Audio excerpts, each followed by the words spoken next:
The world's smartest IRL streamer is back online posting more evidence against himself while he's still currently fighting for his freedom in his Korean criminal trial. What is he thinking? Actually, at this point, it's probably safe to assume that he's not thinking. I'm sorry, I don't know what's going on. I don't know what's happening. I don't know what's happening. I don't know what's going on. I'm sorry. I don't know what's happening. I don't know what's going on.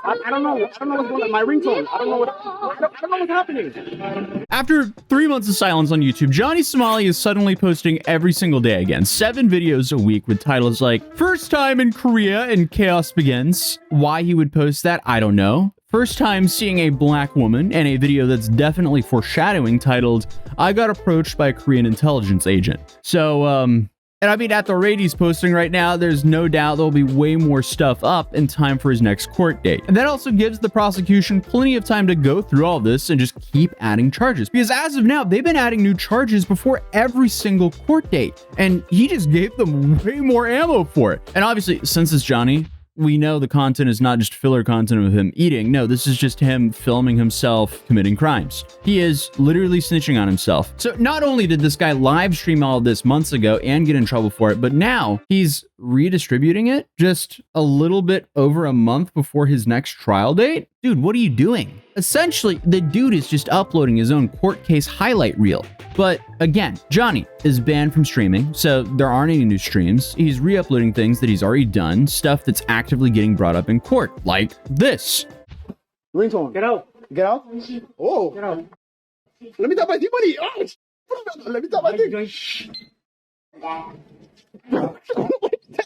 Don't you think he's walking up to you like you know this walking up to you? Just okay. leave, bro, before this. God damn, we got president. It's okay. Bye bye. You can't fight that. We just get kicked off the bus, bro. And after checking, his channel is monetized, so he's essentially trading a harsher sentence for a couple of dollars of YouTube ad revenue, because all he's doing here is feeding prosecutors fresh material to just throw onto the pile that's already massive of charges. Then on top of that, it could easily be argued in court that he doesn't feel sorry for his actions, since he's literally sitting here reposting all of his worst decisions in a highlight reel. And the trial's been going on for the better part of the year, with updates coming out almost monthly. So a refresher: Johnny Somali is a disrespectful IRL streamer who made a career out of harassing strangers. In Japan, it got him chased down by locals and forced out of the country. In South Korea, it escalated to 8 criminal charges. 4 of those are business obstruction charges, 2 misdemeanors, and the 2 big ones are deepfake distribution charges. In my last video on him, I showed how his most recent trial date went, and he admitted guilt to 6 charges, including 4 obstruction counts, but also refused to plead guilty on the deepfake charges, but also said that he did, in fact, distribute them, and he is being charged for distributing them. So I don't know how that makes sense. But because of this, instead of wrapping this up with a lighter sentence, he's now dragging the process out, forcing witnesses to actually testify against him, and making the judge even less sympathetic. Not like the judge would be too sympathetic after he literally said this to the judge and the judge's family anyway. Judge, the prosecutor, y'all can suck my causing anxiety by carrying a fish. Tell the judge you can suck my. I'll bring a fish to your mother's house. But I digress. And at this point, experts I spoke to in Seoul were saying that they're expecting him to get anywhere from like 3 to 8 years. So with the way charges keep stacking, he can easily get the maximum of that. And his next court date is set for October 29th, which makes this YouTube spree so incredibly dumb, it's almost poetic. He's weeks away from trial, and instead of shutting up, he's uploading daily harassment tapes, the exact type of behavior that got him arrested in the first place. And why he's doing this? The only conclusion I have is for a little bit of YouTube ad revenue, which again doesn't make sense, because all this is going to lead to is more time behind bars and higher fines. And then on top of that, he's literally uploading content with friends that I'm almost positive he doesn't even have anymore.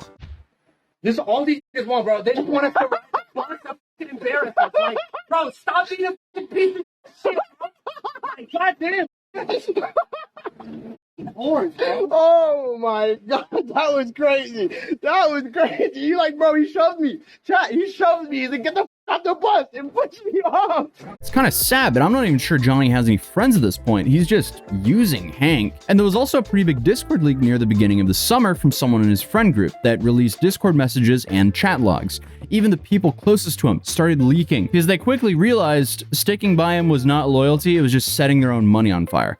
That was around the time that Hank made comments about that he was cutting off Johnny, which, considering that Hank did show up to Johnny's last court appearance, I'm unsure how true that actually is. And the Discord leaks show that the people he once thought was loyal to him are now exposing him. So the YouTube videos basically confirm that he's definitely low on cash and he's definitely low on allies. So what could his next steps be? Well, there was that plan to escape into international waters, which is a fascinating plan to put it lightly. He talked about renting a boat or an inflatable raft and streaming himself sailing into international waters. The idea being that once he hits open international waters, he's then untouchable. And let's be honest, that sounds way less of a plan and more like a setup for a Darwin Award. Because there's no way this dude makes it past the Korean coastline without being picked up again. And even if he did, where is he going? Like from Busan, where he was planning on sailing out from, you have Japan, which he's banned from, and North Korea. I don't think it's really advised to go there. So it's safe to say both of those are terrible ideas for very different reasons. But some people are joking, saying he would be a celebrity in North Korea due to all of his South Korea hate. But also, let's be real here, that's not really happening. And the internet is just so limited in North Korea, I doubt any of those people even know him. Because let's be real, the few people with internet there are probably busy scamming or hacking people abroad. But obviously, right before his August court date, he posted this photo on his story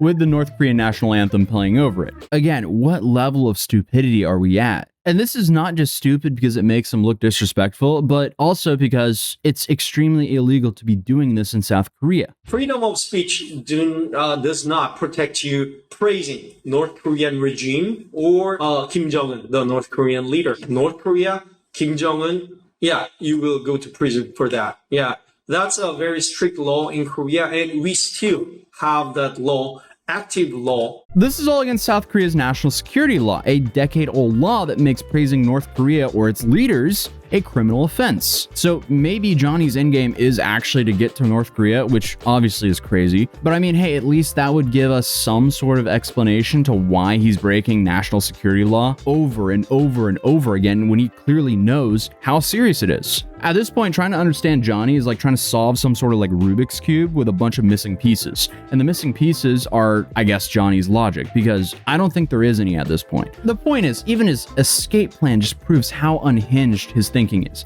Instead of facing the case and just being as respectful as possible, he just keeps on egging on the judge, the prosecution, and making a whole charade out of it. Even though he was quiet for 3 months, suddenly, when there's only a few weeks until his next trial, he stops being quiet and starts re-uploading all the stuff that he's in trial for to begin with?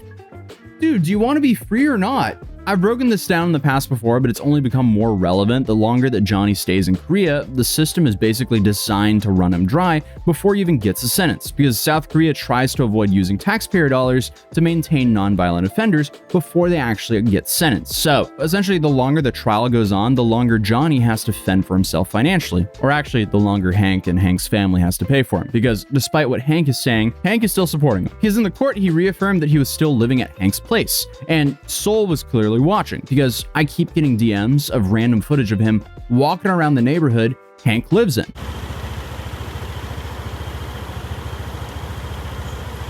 I don't know if I should be alarmed or not that people are just randomly sending me footage of Johnny walking around in Seoul, but yeah, he's definitely still in Hank's area. And we do know that someone in his circle is leaking his messages. So he can't trust his friends. He can't trust his typical source of money. And I guess the only thing he could do was reposting videos to his YouTube channel of him harassing the public, which is incredibly stupid, obviously, but also possibly his only choice. Maybe Hank has cut him off, actually. And there's definitely no way he can work a job over there. But also, unfortunately, that's the thing with Johnny, because he never learns. He built his entire career off of confrontation and just continuing to double down when police told him to stop.